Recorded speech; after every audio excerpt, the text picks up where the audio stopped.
అవినీతికి ఏ దేశం అతీతం కాదేమో. మన ఇండియాతో పాటు మన పొరుగున ఉన్న దేశాల్లో అవినీతి తరతరాలుగా పాతుకుపోయింది. అదే జాడ్యం ప్రస్తుతం ఉక్రెయిన్ను పట్టి పీడిస్తోంది. ఉక్రెయిన్ ప్రెసిడెంట్ జెలెన్స్కీ 2019లో తాను అధికారంలోకి వచ్చిన వెంటనే దేశంలో అవినీతిని రూపుమాపుతానని ప్రగల్భాలు పలికి అధికారంలోకి వచ్చాడు. తీరా చూస్తే జెలెన్స్కీ కూడా అవినీతి మరకలంటించుకున్నారు. ప్రస్తుతం రష్యాతో కొనసాగుతున్న యుద్ధంలో అవినీతి కారణంగా ఓడిపోయే పరిస్థితి కనిపిస్తోంది. ఇక ఆయన్ను కూడా రాజీనామా చేసి వెళ్లిపోవాలని యుక్రెయిన్లో ఒత్తిడి పెరిగిపోతోంది. యుక్రెయిన్లో తాజా అవినీతి భాగోతం గురించి ప్రత్యేక కథనంలో మరింత సమాచారం తెలుసుకుందాం.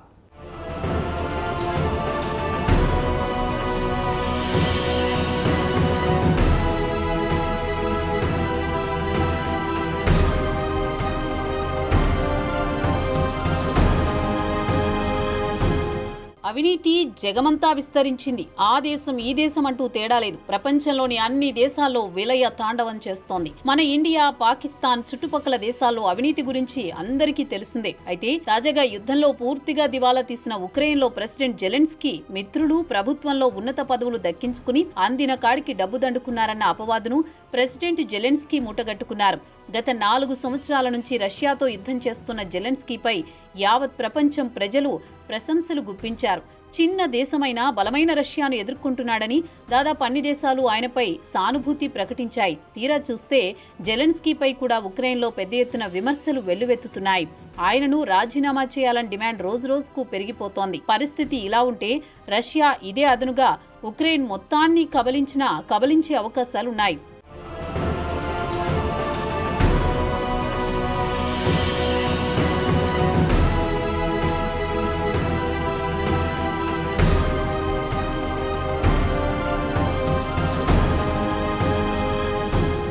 ఇక అవినీతి విషయానికొస్తే జెలెన్స్కీ బిజినెస్ పార్ట్నర్ భారీ ఎత్తున అవినీతికి పాల్పడినట్లు కీవ్లో పెద్ద ఎత్తున దుమారం రేగుతోంది. దీంతో జెలెన్స్కీ అప్రూవల్ రేటింగ్ బాగా దెబ్బతింది. పాశ్చాత్య దేశాలు సానుభూతితో బిలియన్ల కొద్దీ డాలర్లు ఉక్రెయిన్కు విరాళాలుగా ఇచ్చాయి. తీరా చూస్తే ఈ డబ్బు తమ జేబులు నింపుకున్నారన్న అపవాదు మూటగట్టుకున్నాడు జెలెన్స్కీ. ప్రస్తుతం ఉక్రెయిన్లో ఏర్పడ్డ రాజకీయ సంక్షోభం కాస్త యుద్ధంలో ఓటమి చవిచూసే పరిస్థితి ఏర్పడింది. ఇక అవినీతికి పాల్పడింది మాత్రం Zelensky business partner Timur district 95 comic troupe అనే కంపెనీని స్థాపించాడు. దాని పార్ట్నర్ తైమూరు మిండిచ్. ఇక ప్రభుత్వ కాంట్రాక్టులన్నీ ఆయన చూసేవాడని ఉక్రెయిన్కు చెందిన యాంటీ కరప్షన్ ఏజెన్సీలు వెల్లడించాయి. ప్రస్తుతం రష్యా మిసైల్స్, డ్రోన్లు, ఉక్రెయిన్కు చెందిన విద్యుత్ ఉత్పత్తి, పంపిణీ చేసే ఇన్ఫ్రాస్ట్రక్చర్లపై దాడులు చేసి ధ్వంసం చేస్తోంది.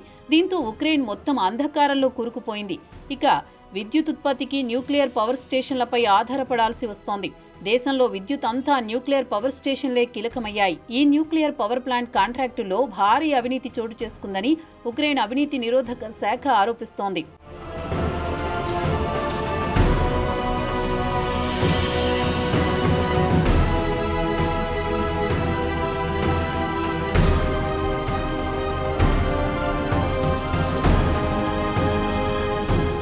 అయితే సోమవారం నాడు అవినీతి నిరోధక శాఖ అధికారులు సెంట్రల్ కీవ్లోని ఆయన లగ్జరీ అపార్ట్మెంట్ కి వెళ్లేసరికే జెలెన్స్కీ మిత్రుడు తైమూరు మిండిచ్ అప్పటికే ఇజ్రాయెల్ వెళ్లిపోయాడని సమాచారం. దీంతో దేశంలో పెనుదుమారం చెలరేగింది. ఇక తైమూర్ మిండిచ్ ను పట్టుకోవడం అసాధ్యమని తేలిపోయింది. అటు తర్వాత మంగళవారం అవినీతి శాఖ అధికారులు మిండోస్ తో పాటు మొత్తం 7గురిపై ఆరోపణలు గుప్పించింది. వీరు తమ అధికారాన్ని అడ్డుపెట్టుకుని పెద్ద ఎత్తున లంచాలు తీసుకున్నారని పేర్కొంది.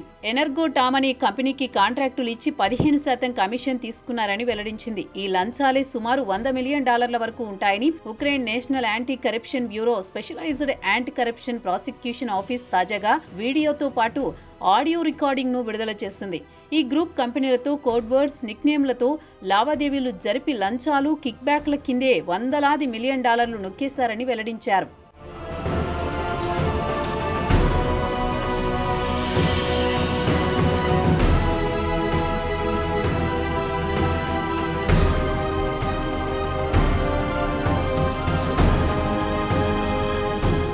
ఇక జెలెన్స్కీ విషయానికొస్తే 2019లో అప్పటి ప్రెసిడెంట్ అవినీతి, బంధుప్రీతికి పాల్పడ్డారని పెద్ద ఎత్తున ప్రచారం చేసి అధికారంలోకి వచ్చాడు. అధికారంలోకి వచ్చిన తర్వాత తన బిజినెస్ పార్ట్నర్స్ కు ప్రభుత్వంలో కీలక పదవులు ఇచ్చాడు.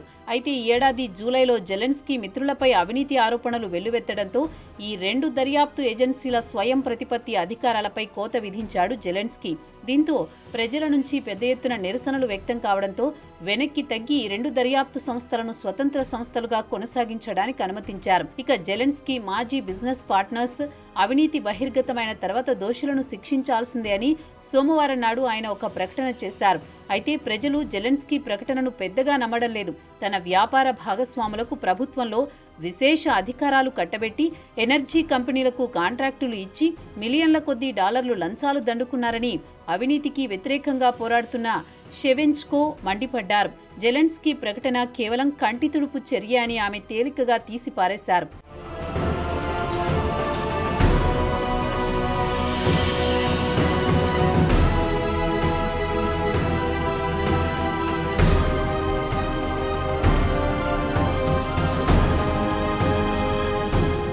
జెలెన్స్కీ బిజినెస్ పార్ట్నర్స్ పాల్పడిన అవినీతికి సంబంధించి ఉక్రెయిన్ యాంటీ కరప్షన్ బ్యూరో యూట్యూబ్లో ఒక వీడియో విడుదల చేసింది. ప్రస్తుతం ఉక్రెయిన్ అంతా ఈ అవినీతిపై చర్చ సాగుతోంది. స్థానిక న్యూస్ పేపర్లలో సోమవారం నుంచి మొదటి పేజీలో ఈ వార్తలు పెద్ద ఎత్తున వస్తున్నాయి. ఇక యూట్యూబ్లో వచ్చిన ఈ వీడియోను సుమారు 2 లక్షల మంది చూశారు. దీంతో ప్రభుత్వంలో కీలక పదవుల్లో ఉన్న జెలెన్స్కీ అనుచరులను రాజీనామా చేయించారు.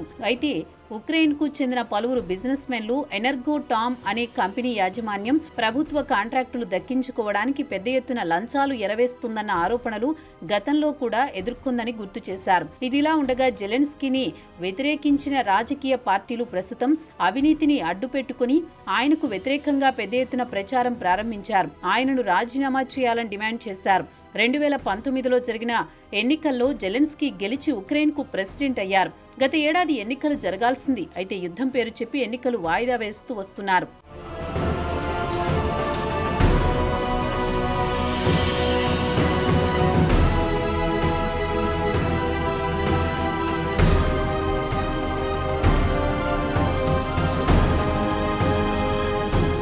ప్రస్తుతం రష్యాతో యుద్ధం జరుగుతున్న తరుణంలో అవినీతి కారణంగా రాజకీయ సంక్షోభం తలెత్తనుంది. దీంతో ఉక్రెయిన్ బలహీనపడే అవకాశం ఉంది. చివరకు యుద్ధంలో ఓడిపోయే అవకాశాన్ని కూడా కొట్టి పారేయలేమని పలువురు రాజకీయ విశ్లేషకులు అభిప్రాయపడుతున్నారు. ఇక దోషులకు ఉక్రెయిన్లో శిక్షలు పడే అవకాశాలు కూడా లేవని అంటున్నారు. దీనికి ఉదాహరణ చెబుతూ గతంలో 2 మంత్రులు ఉక్రెయిన్లోని గనులను అక్రమంగా అంబర్ అనే సంస్థకు కట్టబెట్టారని, వారి నుంచి పెద్ద మొత్తంలో లంచాలు తీసుకున్నారన్న ఆరోపణలు ఎదుర్కొన్నారు.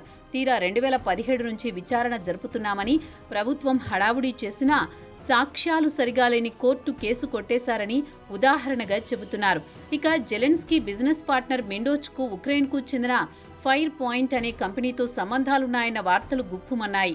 ఈ కంపెనీ డ్రోన్లతో పాటు సర్వేలెన్స్ ఎక్విప్మెంట్లు, మిసైల్స్ ను తయారు చేస్తోంది.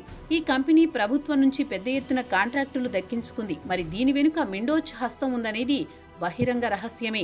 అయితే తనకు ఫైర్ పాయింట్ కంపెనీతో సంబంధం లేదని బుకాయిస్తున్నాడు మిండోచ్. ప్రస్తుతం యుద్ధంలో ఆర్థికంగా దెబ్బతిన్న ఉక్రెయిన్కు ఆదుకునేందుకు జర్మనీ ఈ డ్రోన్ల బిల్లును చెల్లించింది. ఇక ధర విషయానికొస్తే వారి ఇష్టం వచ్చినట్టు బిల్లు వేశారని చెబుతున్నారు.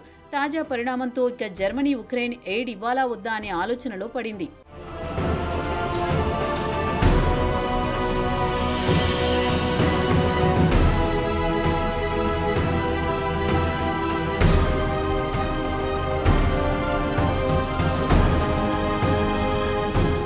ప్రస్తుతం ఉక్రెయిన్ డిఫెన్స్ రంగంలో అవినీతి విచ్చలవిడిగా పెరిగిపోయింది. అయితే ఉక్రెయిన్లో అవినీతి కొత్తేమీ కాదని చెబుతున్నారు. గతంలో పనిచేసిన ప్రెసిడెంట్లు అంతా అవినీతి పరులే అన్న ముద్ర పడింది. 2019లో జరిగిన ఎన్నికల్లో అప్పటి ప్రెసిడెంట్ అవినీతి పరుడు అని చెప్పి జెలెన్స్కీ అధికారంలోకి వచ్చారు.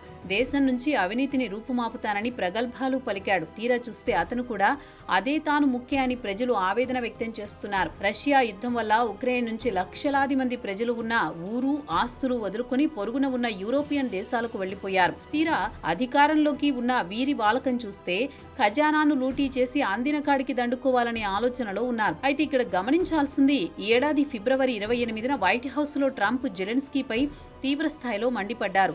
డబ్బు కోసం నువ్వు యుద్ధం చేస్తున్నావు, యుద్ధం ముగిస్తే విదేశాల నుంచి వచ్చే ఎయిడ్ ఆగిపోతుందని, నీ సొంత ఎజెండా అమలు చేయడానికి యుద్ధం చేస్తున్నావంటూ మండిపడ్డారు.